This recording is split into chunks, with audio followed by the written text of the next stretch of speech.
You are listening to From Embers, a weekly show on CFRC 101.9 FM about anarchist and anti-authoritarian ideas and practice.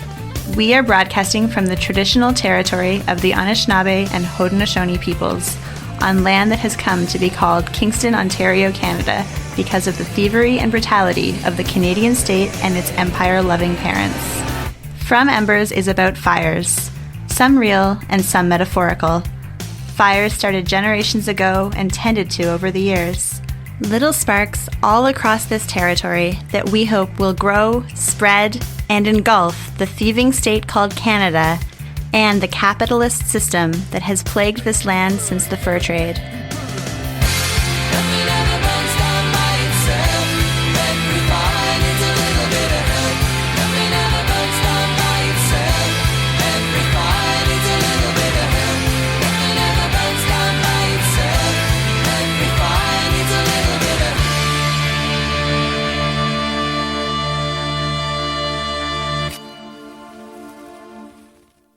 This week on From Embers, I spoke with Alex, an anti-fascist in Montreal. We discussed the history of fascism and the far right in Quebec throughout the 20th century, as well as the return of these groups in the current context, primarily targeting Muslims and asylum seekers, and anti-fascist resistance to them in Montreal, including an important victory on July 1st against La Meute. My name is Alex, and I have been active in the Montreal radical left for several decades, and in the 1990s I was active doing anti-fascist work, and I am once again active doing anti-fascist work today. So I'd like to start just by asking sort of how do you define fascism versus Nazism versus the far right? Right. That's a good question. That's a big question. Nazism would be movements or individuals who are inspired directly by or refer directly to the experiences in Germany under the Hitler regime. And for Nazis and neo-Nazis, Jews are like the central explanatory factor in almost any equation, and neo-Nazism today tends to be a revolutionary movement. So it tends to be a movement which feels completely alienated from the society and wants to overthrow it. Fascism is a much wider category, as I would see it. Neo-Nazis would be a subcategory of fascists. Fascists, and again, this is just my definition of the word. I don't think it's a big deal if the word is used differently by different people, as long as we explain what we mean when we say it. But when I refer to people as fascists, it would be people or movements which are also very alienated from the way society is organized today, and which would be revolutionaries of the right who would want to overthrow the society. And under that heading, there's all of the differences in terms of tactics and strategies that you can find for anybody who calls themselves a revolutionary, be they on the right or not. So yeah, and would like to replace it with a more authoritarian, more orderly, they would say, and from our perspective, a radically more oppressive and less interesting society. And then the far right more generally would include neo-Nazis and fascists, but also people who don't want to overthrow anything, but who are to a certain extent alienated from the way things work in the society, and who subscribe to narratives and ideas which are not a part of the mainstream and would like to shift things in a significantly bad direction. The most cliched version, or the most common or most visible version, would be along lines of race or ethnicity or culture, so making racism far more vulgar and more difficult to oppose. But there are also far right groups whose main issue would be sexuality, or whose main issue would be gender relations, or sometimes whose main issue would simply be relations between the state and people. So the far right is a much broader phenomenon. So, beginning in the 1930s, what were the social conditions in Quebec that gave rise to the modern fascist movement?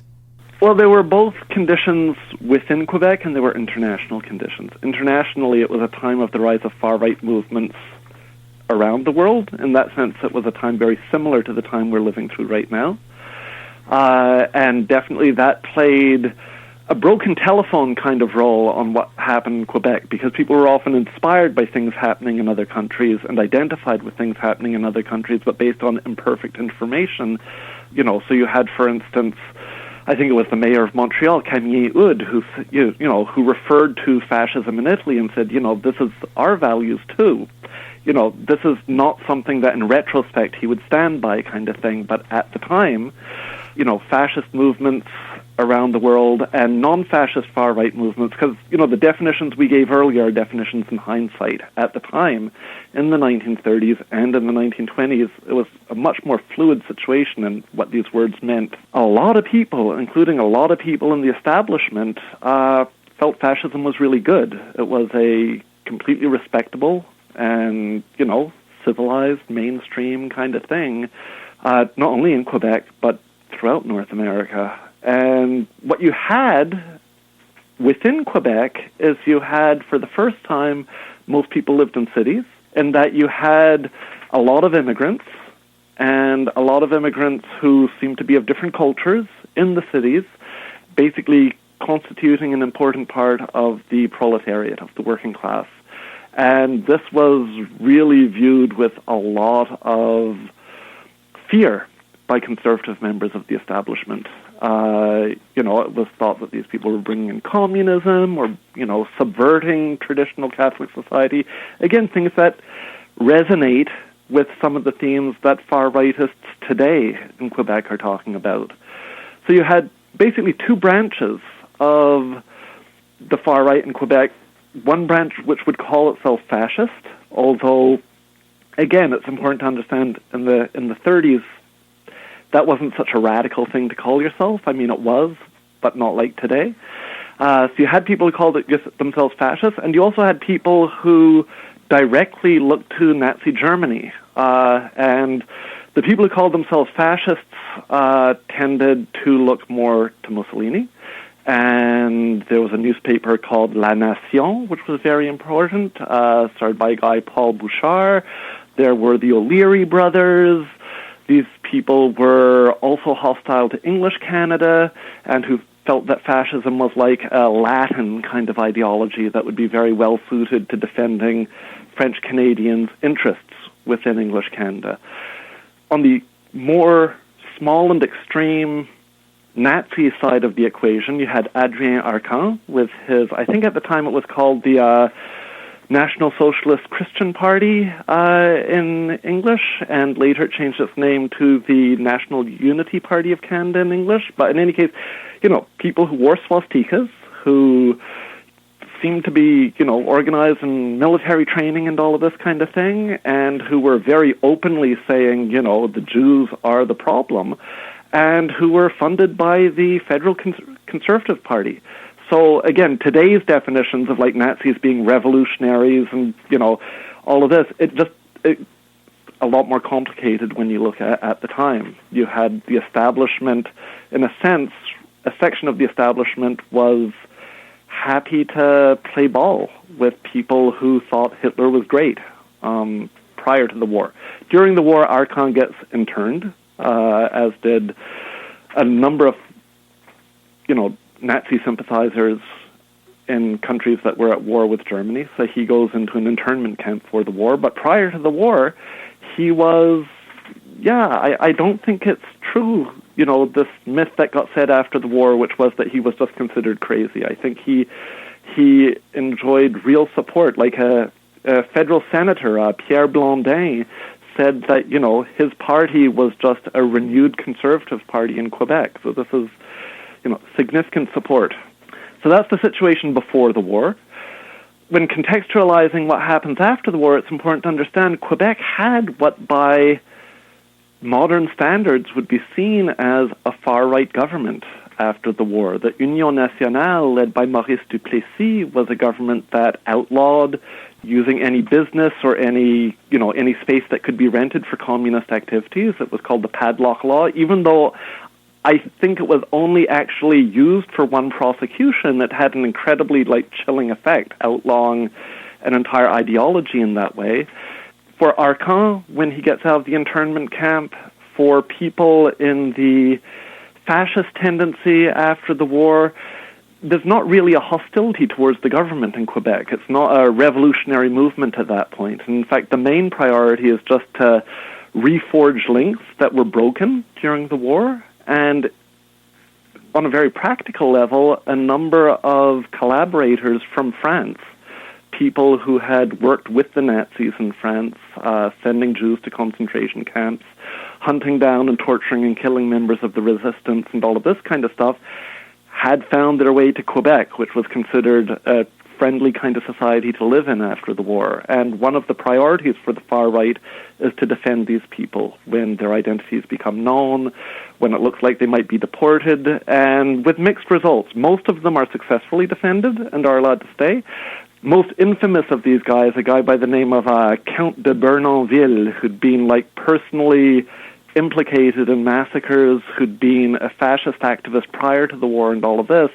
There's a big campaign to support him. It has the support of a lot of the establishment. The Duplessis government actually assigned a cop from the Red Squad, the anti-communist secret police, to investigate the eyewitness who had recognized him in Montreal to try and find dirt on him. But nonetheless, when it became known the extent of his crimes during the war, the government couldn't, or decided that couldn't, let him stay. But instead of sending him back to France, where he'd been sentenced to death in absentia, they basically facilitated him going to Argentina, where I believe he lived a long life. So these were the kind of priorities after the war, in a situation where the government was friendly. When the Duplessis government basically falls, when the liberals come in at the start of the Quiet Revolution, that's when these tendencies go into action, if you will, and start producing stuff, talking about how horrible it is, how the communists have taken over, in some cases how the Jews have taken over or whatnot, but they never really get any traction. The social conditions which had existed in the 1930s, which is when these groups actually formed and, had some significance, weren't there. So they continue as relics after the war, but really, they're there in a genealogical sense, but they're not the basis of anything big to come. I mean, I wanted to ask about the relationship between the far right in Quebec historically and national liberation struggle in Quebec, because as I understand it, the nationalist movement in Quebec historically was a movement generally understood as being on the left and being as progressive. Were there racists within that movement from the very beginning? Everything, in a sense, exists within its own context. So you have this left nationalist movement. You asked if there were racists in it. I'm sure there were many racists in it. Whether or not there were many people who thought of themselves as racist, I doubt it. But, those are two very different questions. I mean, it had all of the contradictions one would expect in a situation, in a white settler colonial society which had also been conquered and suffered national oppression. You have an idea of the Quebecois nation being an oppressed nation and being in solidarity with other nations. It's clear in retrospect there were contradictions, and it's clear in retrospect that there were racist potentials in that. To what extent those potentials were inevitably going to become actualized, I can't say, but it's clear that many of the far-right tendencies that emerge in the 1980s and 90s can be traced back to what appeared initially to be left-wing phenomenon. So you have this guy, Raoul Roy, who's a very important figure, who's considered in some ways like the intellectual grandfather of the FLQ, who had a group called Socialist Action for an Independent Quebec, Action Socialiste pour l'Indépendance du Québec. It was clearly a progressive organization by most measures. The thing is, it also had a line about being against immigration, because immigration was being used to undercut wages and, as a weapon against the French-Canadian nation. So I'd argue that that's actually, that's one of the key, if you trace the groups, a key origin group for many groups that in the 1980s were clearly racist. Groups like Mouvement pour une immigration restreinte et francophone, the movement for restricted and francophone immigration, or SOS Genocide, or various other groups, which, because of that origin, and because so many people who were politically active at that time had cut their teeth in this independence movement, which saw itself as progressive and left-wing and was in many ways progressive and left-wing, overwhelmingly, but those individuals who end up forming these racist groups, I think often framed it in their mind as, well, we're left-wing, and this is what it means to be left-wing in Quebec. And this is kind of like a little twist which continues until today. We see that with members of La Meute and Storm Alliance and other Islamophobic and anti-immigrant groups today. We find individuals who say, we're the leftists, these Antifa are the fascists, kind of things. For listeners who aren't really familiar with the Oka crisis in 1990, could you describe very briefly what the Oka crisis is and what its significance was for the resurgence of far-right groups in Quebec? What it was the mayor of this town of Oka was going to expand a golf course onto land which belonged to the Mohawk Nation, where people's ancestors were buried. The Mohawk Warrior Society set up barricades to stop this from happening. The Quebec Provincial Police assault the barricades, and the wind blows the tear gas back in front of them, and a cop is killed, most likely by friendly fire, i.e. by another cop's bullet. The cops retreat, the barricades are reinforced, warriors take I think it was the Mercier Bridge coming into Montreal, and set up barricades on that bridge, and basically say that they've laid explosives and the bridge will come down if there's another assault. Situation escalates. The Canadian Army ends up intervening. People in Chateauguay, which is a suburb of Montreal, suddenly, because the bridge is blocked, what's normally, I guess, an hour commute or whatever, turns into 3 or 4 hour commute for people to get to their jobs. All of their anger is directed against the Mohawk Nation, against Indigenous people in general, against people of color in general, who are all suspected, of potentially being Indigenous or whatever. There are race riots. And the Klan, which was very, very small, a very small group, starts handing out flyers, playing on the situation and trying to get support. It's important to say, even if the Klan hadn't done that, I am sure that the communities in question would have reacted in an incredibly racist manner. We can't blame the Klan for this. It's just to say this creates an opening, and the Klan, tries to take advantage of it. What it does in terms of the development of the far right in Quebec is anti-Indigenous politics are central to the far right in the 1990s in Quebec in a way that I think is very much forgotten today.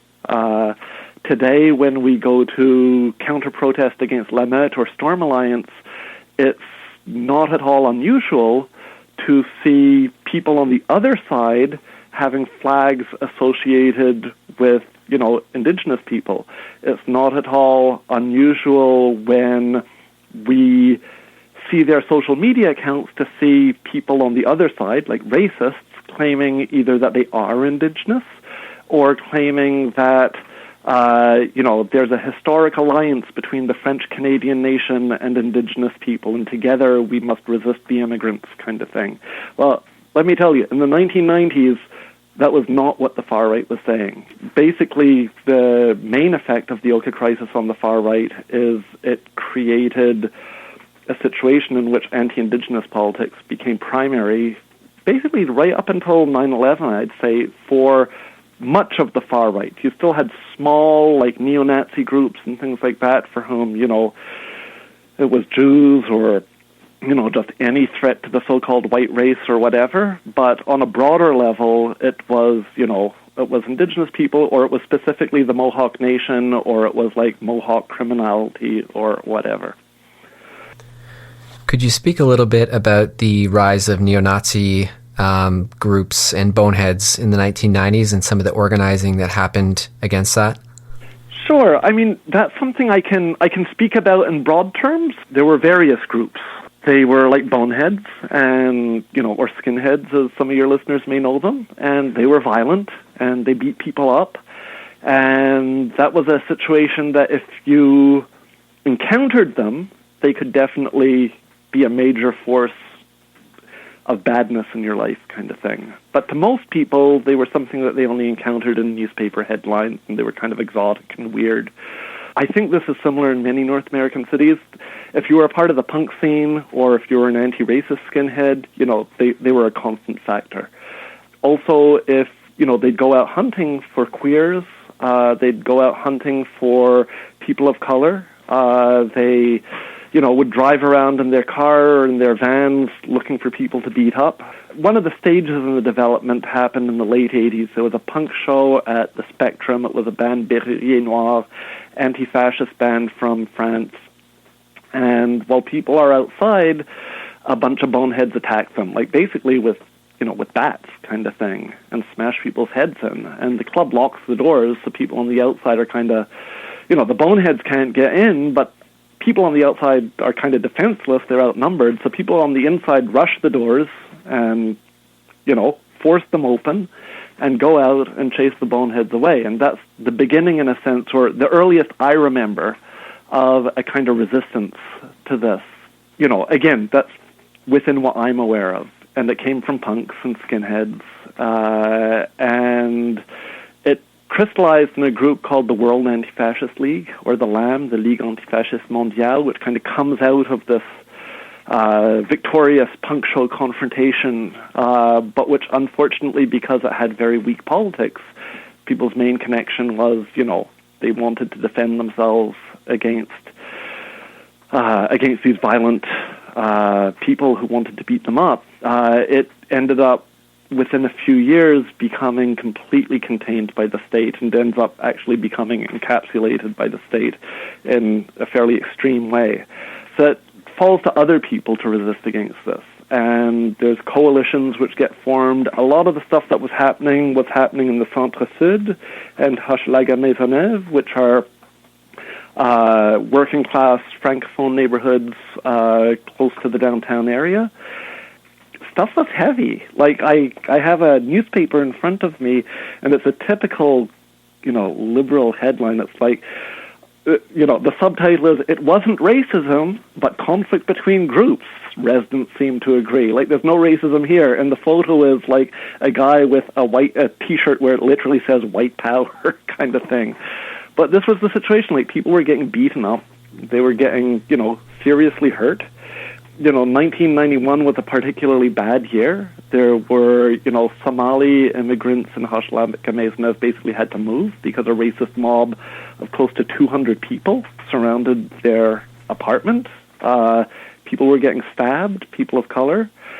And when people tried to organize against this at first, it was like, activists holding meetings, and the FASH show up to try and break up your meeting, kind of thing. And so, it was tricky, but people did the work in the neighborhood. Again, I wasn't involved in that, so what I'm telling you here is very much just from what I remember at the time hearing about and what I've read about in articles, kind of thing. But people organized, and, in the end, there were street-level actions and street-level resistance, and, those forces ended up being, less dangerous in the area.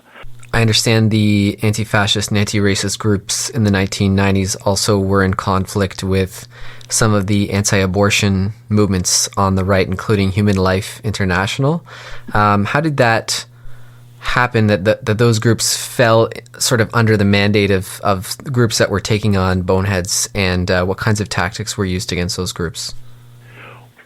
Anti-racist action, which was like the broad network in the 90s in North America, adopted as one of its planks support for reproductive rights. Today we'd say I think we'd use the better term reproductive justice. For ourselves, I mean, we all identified as, feminist, and, many of us were queer, and, for those who weren't, they were certainly opposed to homophobia. And the anti-choice movement in the 1990s was one of the main far-right movements in North America. On the one hand, it had clear overlap with more easily identifiable today far-right forces like Klan groups or Nazis or whatever. But beyond that, like, most of the movement didn't, but it was still a far-right movement. It was a movement which felt very much opposed not just to abortion, but abortion was in a sense a symbolic issue for a whole lot of changes having to do with sexuality and gender relations, and sometimes also the role of religion in society. And this particular group, which was coming to Montreal, called Human Life International, this was in 1995, and it was on the hardcore right-wing Roman Catholic, far to the right of the mainstream church, which already is pretty horrible. And, its founder, the Father Paul Marx, was an open anti-Semite and had, written extensively about the role of Jews in aborting white Christian babies and whatnot. And it had a high tolerance for people with similar kind of way out there views, and it was holding its main annual conference in Montreal. So I think it was Planned Parenthood which leaked the information to the media about Human Life International coming to Montreal, and they certainly gave a lot of information to us here in Montreal about the group and about the people who'd be coming. And again, to contextualize, the 1990s were a time, I know it's happened since as well, but it was a time where the question of lethal force was actually being debated by significant sections of the anti-choice movement. So the idea of killing doctors or other healthcare practitioners who were involved in providing, abortion to people who'd want them. And so, this was also the time of the rise of the militia movements, which had overlap. So there was a large demonstration organized in downtown Montreal outside of their opening mass, and 2,000 people came out.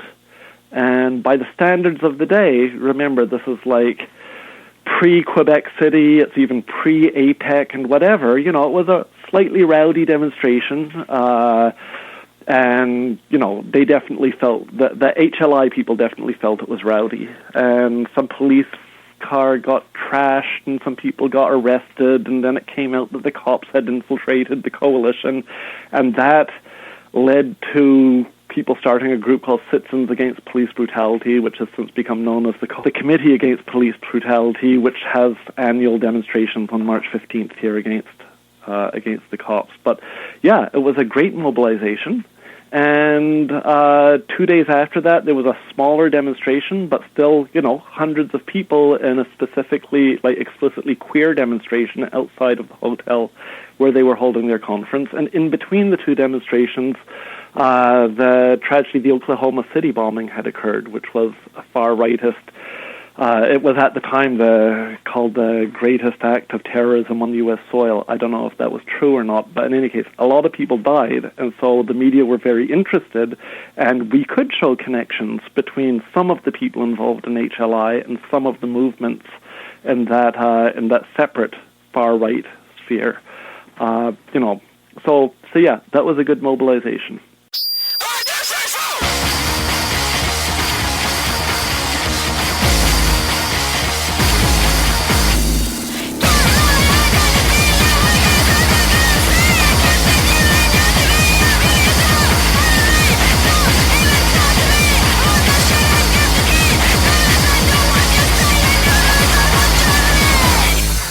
I'm like a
You are listening to From Embers, a weekly show of anarchist ideas and practice here on CFRC 101.9 FM. I'm speaking with Alex from Montreal about anti-fascism in Quebec. In the first half of the show, we discussed the history of fascism and anti-fascism throughout the 20th century.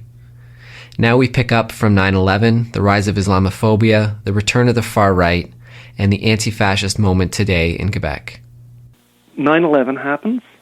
And, you have completely unconnected incidents of people from various communities which aren't like the predominant white post-Christian Francophone community asking for various kinds of accommodation. And these incidents have nothing to do with each other, but certain journalists and certain politicians string them together and they very consciously developed an Islamophobic panic in Quebec. And this came from the government. This came from the Parti Québécois, primarily, but not solely. And this came from certain journalists. We call it Radio Poubelle. In the States it's called hate radio, I think.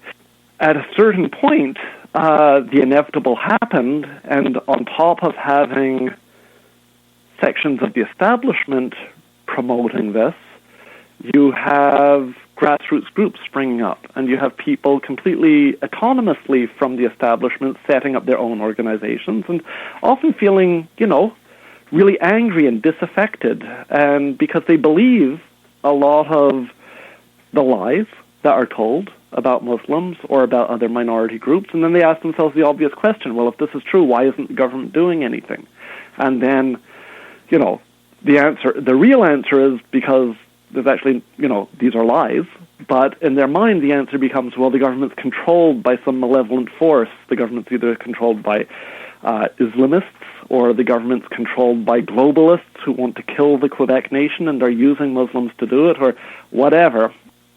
Mosques have been attacked. People, as I said, women wearing any kind of head covering have been attacked. Far-right groups that formed. Most notable of which is initially La Meute, the wolf pack it's called, which specifically it's set up by returning members of the armed forces who had been busy doing their business in Afghanistan. And when they get back, they set up this group to continue the fight at home against the Muslim menace. And in Quebec City, things start focusing around one mosque in particular, the Islamic Cultural Center in the neighborhood of Sainte-Foy. There's a severed pig's head, which is left in it with a little note saying Bon Appetit.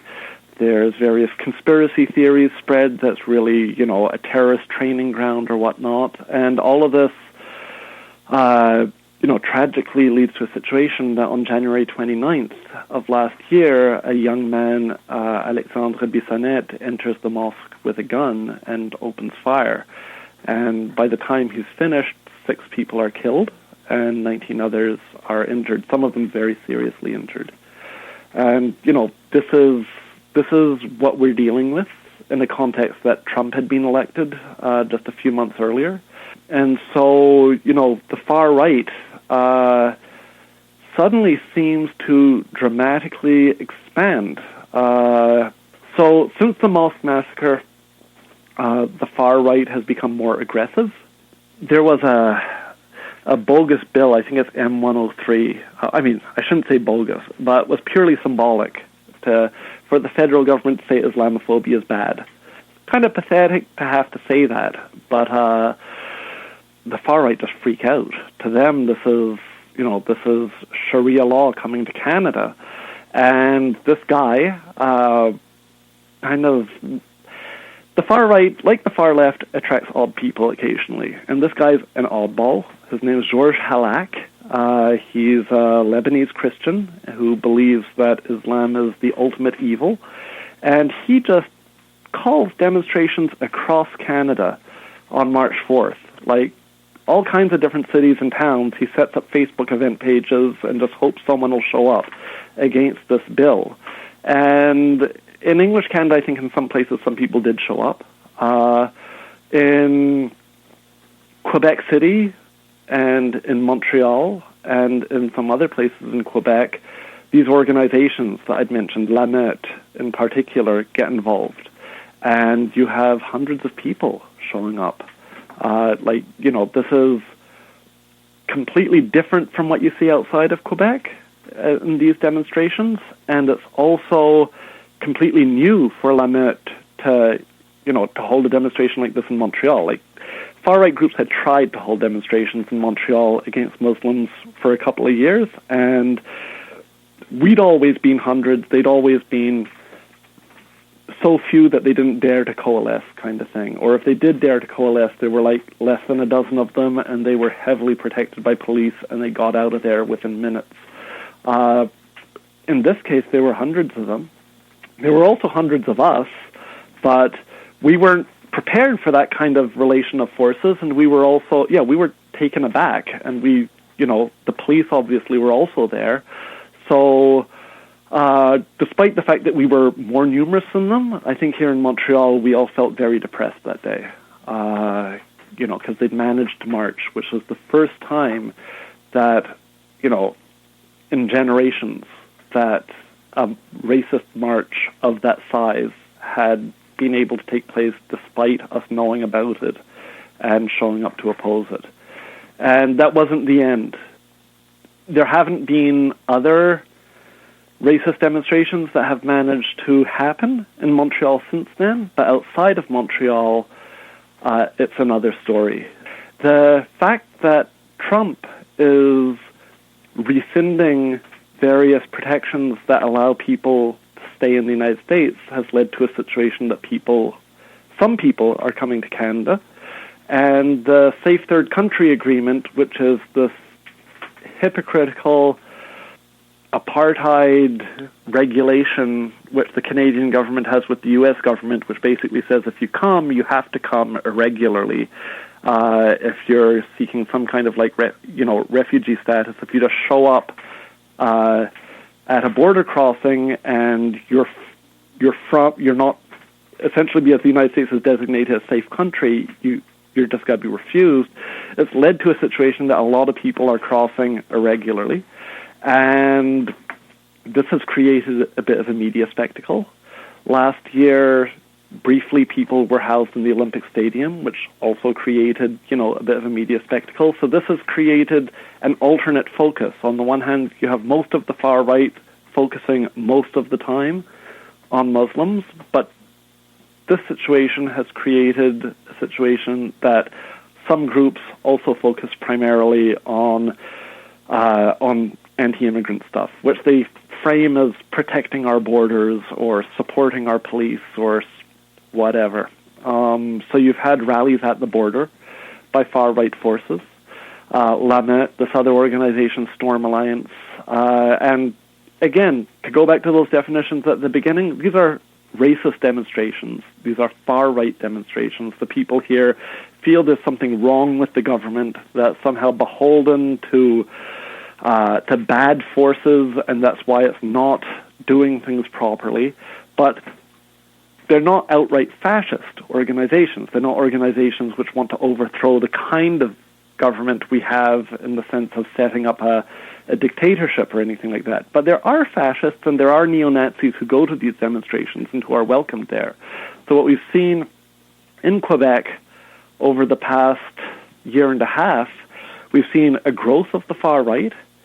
We've seen more aggressive, racist political activity on the streets.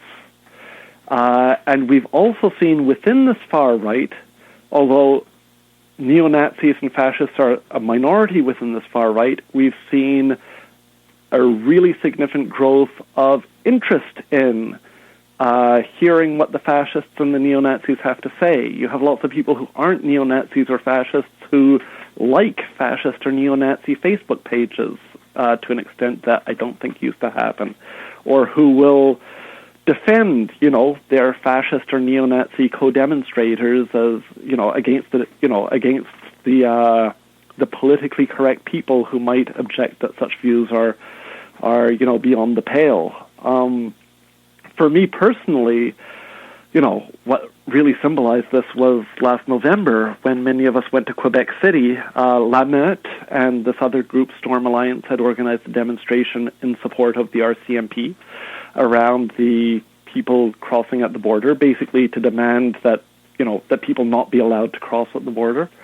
And there were hundreds of them, and we were vastly outnumbered, which was bad enough. And then the police attacked us, which was kind of predictable but not fun. And police shoving and more pepper spray, and that's not fun. And just as, my eyes get cleared and everything, suddenly there's a big line of, some of them were fascists, some of them were neo-Nazis, in an organized separate thing on an elevated rise, all chanting, "On est chez nous," we're in our home. And it was just, it was shocking to me. And then these fascists and neo-Nazis who are open about this, like they were a part of the Soldiers of Odin and of Atalante, and they then march down and they meet this much larger, hundreds of people, demonstration by La Meute and Storm Alliance, and the reaction of all of these people who are ostensibly, just there, who aren't racist, who just are against illegal immigration, is to applaud them, take photos of them and post them on Facebook saying how beautiful, our guys are and all of this. And this is a troubling situation. You mentioned that the far-right groups that you're describing are somewhat alternately and overlappingly targeting Muslims and migrants. Yeah. And then the third kind of plank that I see is they all seem to be very focused on Liberal Prime Minister Justin Trudeau and their hatred of Justin Trudeau, at least in the English-speaking world. Do you ever worry that we get kind of lumped in with Justin Trudeau, or how do we distinguish ourselves? There's only so much we can do, but we can do it. I think here in Quebec we've done everything we can do, in a sense. Most of them believe that we are working, either for Trudeau or for George Soros, this Hungarian Jewish millionaire or billionaire who many people in the far right think control the world. At least here in Quebec, the people I work with, I don't think have made any significant errors in that regard. We've always denounced the government, and we've always made it clear that we're not playing by the government's rules or with these people's reality. That said, I think that there are errors that we didn't make, but which we could have made. Certainly there are things that I've seen happen over the years that I think, that wasn't good. I think when groups cooperate with the police against the far right, or when groups' activity is to call for more police repression or state repression of the far right, that is on a number of levels counterproductive and can also be suicidal, because if you are on the radical left, those legislative tools and those police tools will be used against you. I lived through the institution of hate crimes and hate crime units, which was something that in Canada was very much the gay and lesbian communities and the Jewish community were the key communities which, for reasons that are understandable, called for these units to be developed in the late 1980s and early 1990s. There was a lot of far-right activity. There was a lot of hate crimes, a lot of violence, especially against queers. And people thought, well, we need units, we need the police to specifically, look after us. And, that's had mixed results because, I'm sure in some cases people who've been the victim of homophobic violence, or anti-Semitic violence or other forms of, oppressive violence, it's, maybe they've had a better experience after the fact because of this kind of stuff. I'm sure that's happened. But, hate crimes units are essentially political repression units. Here in Montreal, website, Montreal Counter-Info, which is it's on our side.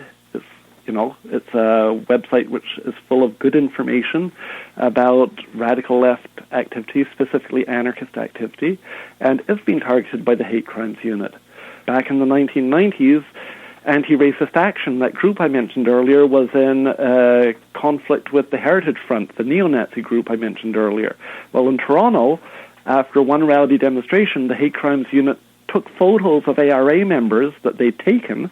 So the Hate Crimes Unit is spying on us, and they showed the photos to the leadership of the Heritage Front to try and identify people.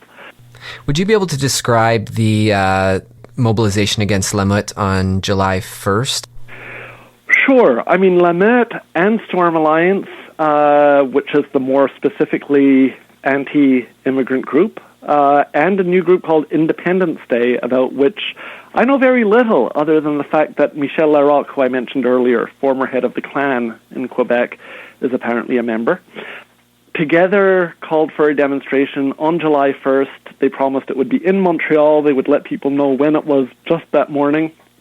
And it would be against the situation at the border, so against people crossing into Canada irregularly. They picked July 1st. They said this was going to be their big thing. They staked a lot on it. La Meute in particular, like I said, they marched in Montreal last March 4th. They haven't been able to march since in Montreal. They did hold 2 demonstrations in Quebec City, one of which I think we basically won, but they claimed victory in that we kept them in a parking garage all afternoon, and it's only once many of us had to come back to Montreal that they were able to leave the parking garage and walk for a few blocks.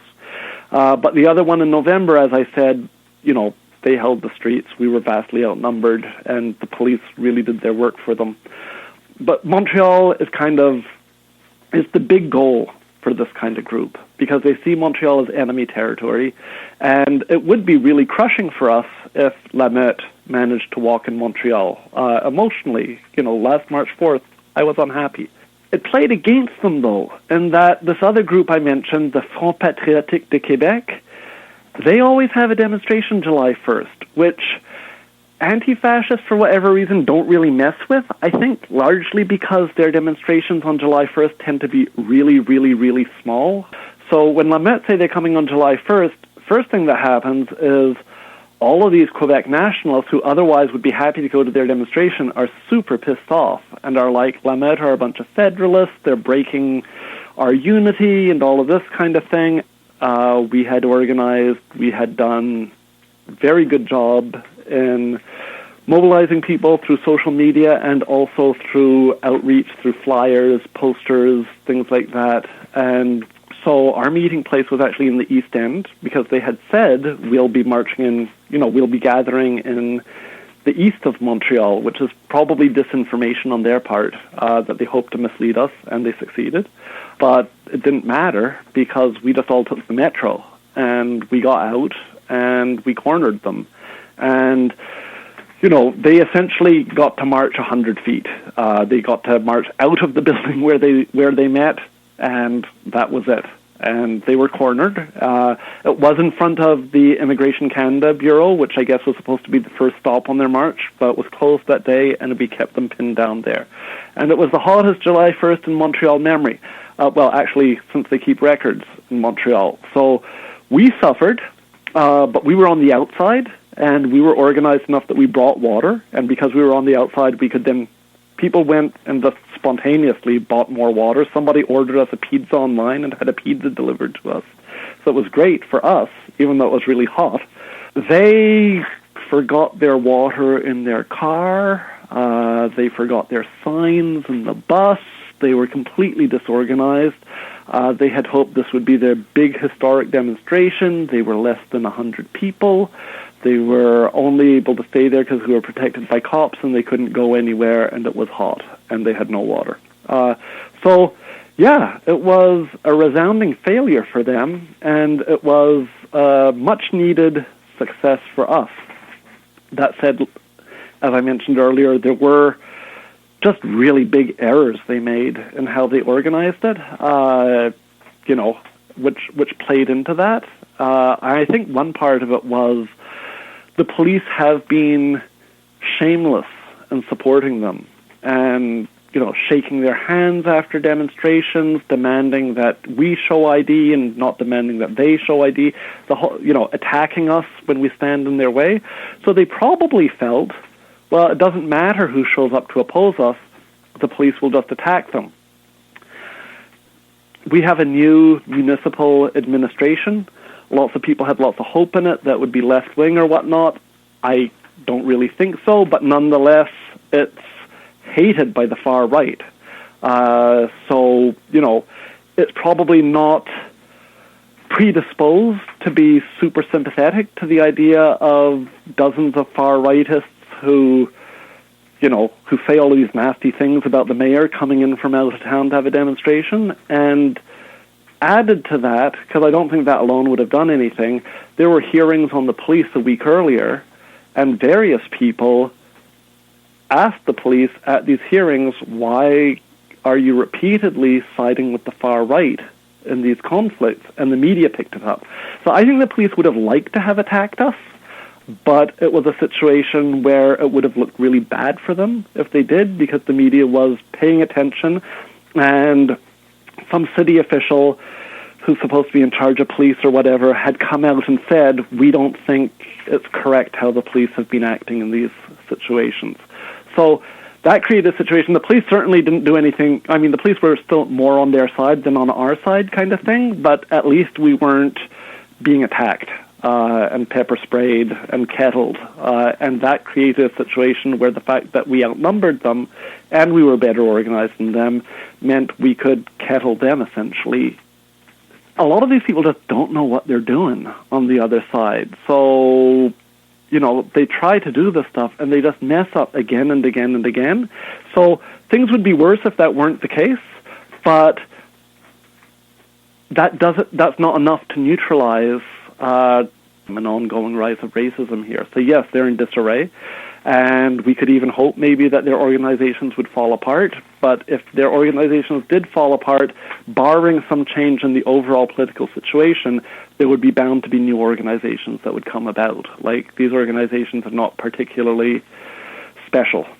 Given that these groups are relatively inexperienced and still relatively fringe, even though they're growing in power and number, and I think we can agree that racism and misogyny and economic injustice doesn't emanate from la Meute. It comes from institutional and historical social hierarchies and these kinds of things. Like, is there a good way to tie these anti-fascist and anti-racist struggles to our larger vision of the transformation of society that we want to see? There can be ways, but there are pitfalls. The far right often are arguing for a more distilled or more vulgar form of the same oppressions that are already here. So in a sense, that can create an opportunity to talk about those forms of oppression and to organize with people against those forms of oppression. It also comes with the pitfall that because the far right are arguing for a more extreme form, if we focus on them, in a sense, the regular forms, which, as you pointed out, are responsible for most of the violence out there, suddenly appear like the lesser of two evils.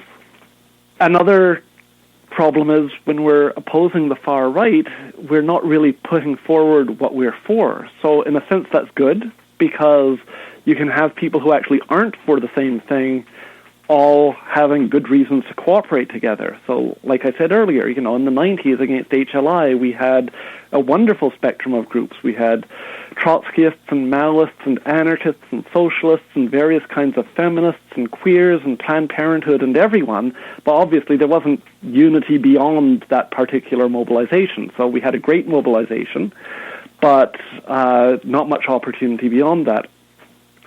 I think that anti-fascist work exposes people to the need for illegal tactics. It makes people think about certain political practices and behaviors in a very concrete way. So, talking about security is very different if you're talking about, we should or shouldn't do this because come the rev, it could come back to haunt us, than if you're like, we should or shouldn't do this because there's some person who comes to our demonstrations and tries to dox us. So in that sense, it's good. It's a good training ground. Anti-fascism also helps people in a sense because, we're against the fascists kind of thing. We're against the Nazis. We're against the far right. We're against, the logical next step is to say, when we do say what we're for, even if we can't necessarily have like an ideological unity, we can at least, think, well, what is it we don't like about, what the fascists are putting forth? Oh, it's because, people all have to be the same, or because people all have to, stay in their place or do what they're told, or they can't experiment and they can't change. And, so in a sense, that can be interesting. In a place like Canada, revolution may not be on the agenda. I don't think our kind of revolution is on the agenda in a place like Canada. I don't think that we're going to be able, but prior to some very significant qualitative, like watershed events, which we can fight to have those events happen, but they're not about to happen. We're not going to have an anarchist society or a communist society in Canada.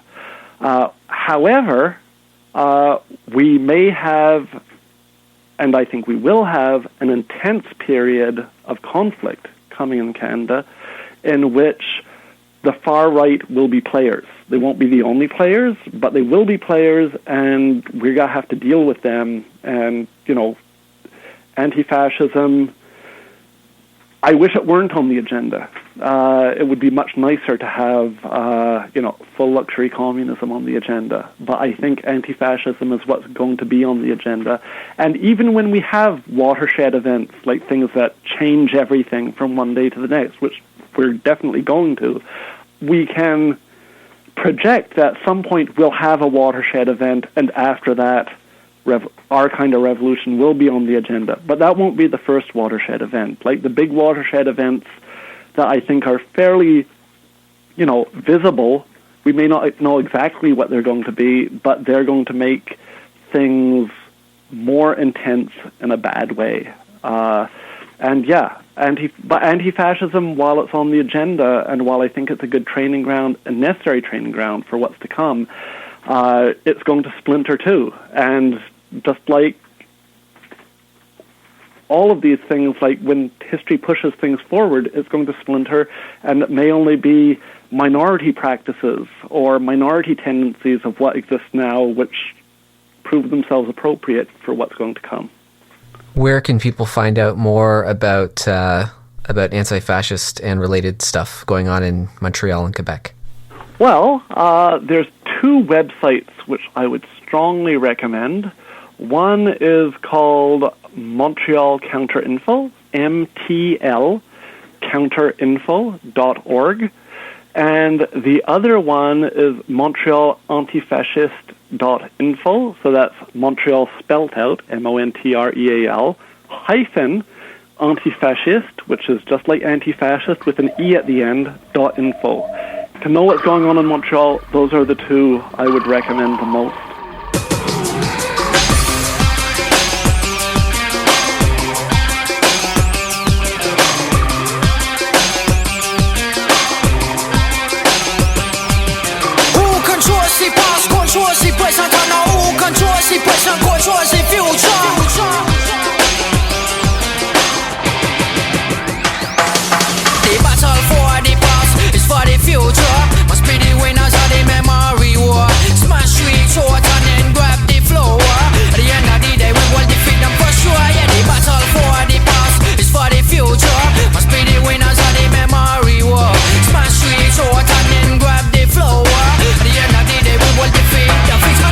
Inside your memory, this in all the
covered up and you never did low. When she not so you till you're not in caught with that need that.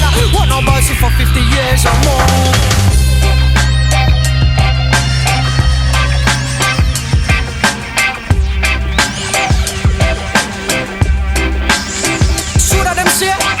Control, see past, control, see present, and who control, see present, control, see future.